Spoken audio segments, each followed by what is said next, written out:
দর্শক আপনাদের স্বাগতম দেশ রূপান্তরের লাইভে। দর্শক বেশ নাটকীয়তার পর কিন্তু আগামী ৯ সেপ্টেম্বর ডাকসু নির্বাচন হচ্ছে এবং ডাকসু নির্বাচনে আসলে আর কোনো বাধা থাকলো না। ডাকসু নির্বাচন আসলে আজ আসলে দুপুরে শুনানি শেষে যে আদালতে যে শুনানি ছিল সেই শেষে কিন্তু সৈয়দ রিফাত আহমেদের নেতৃত্বাধীন পূর্ণাঙ্গ যে আপিল বেঞ্চ সে বেঞ্চ কিন্তু আদেশ দিয়েছেন যে ডাকসু নির্বাচনে আর কোনো বাধা নেই।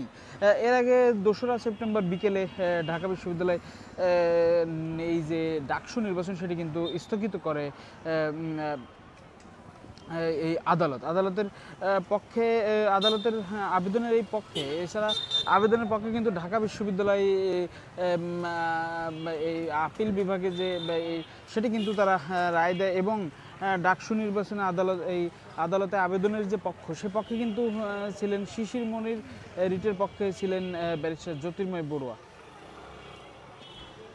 দর্শক আপনাদের যদি জানাই, গত ১ সেপ্টেম্বর কিন্তু এই একটি রিটের বিপরীতে কিন্তু আদালত ৩০ অক্টোবর পর্যন্ত ডাকসু নির্বাচন স্থগিত করে দেয়। স্থগিত করার পর কিন্তু শিক্ষার্থীরা ব্যাপক প্রতিক্রিয়া দেখায়, তারা কিন্তু আন্দোলন করেন এবং হুঁশিয়ারি দেন ৯ সেপ্টেম্বরই কিন্তু ডাকসু নির্বাচন হতে হবে এবং এ নিয়ে কিন্তু প্রতিটি ছাত্র সংগঠন আসলে এই ডাকসু নির্বাচনের পক্ষে তারা কিন্তু এই মাঠে সোচ্চার আন্দোলন গড়ে তোলেন।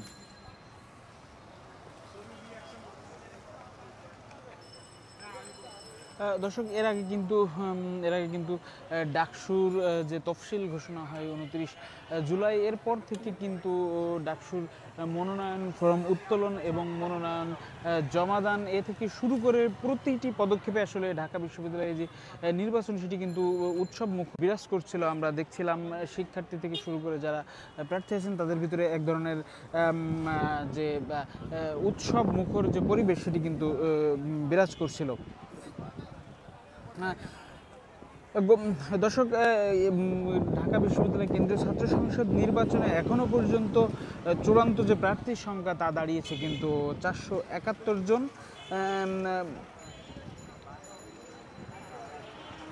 চূড়ান্ত তালিকা অনুযায়ী সহসভাপতি ভিপি পদে ৪৫ জন, সাধারণ সম্পাদক পদে হচ্ছে ১৯ জন এবং সহ সাধারণ সম্পাদক বা এজিএস পদে ২৫ জন প্রতিদ্বন্দ্বিতা করবেন। বড় পদগুলোর মধ্যে কিন্তু এত সংখ্যক আসলে প্রার্থী এর আগে কোনো ডাকসু নির্বাচনে এমনটি দেখা যায়নি বলে জানিয়েছেন নির্বাচন সংশ্লিষ্টরা।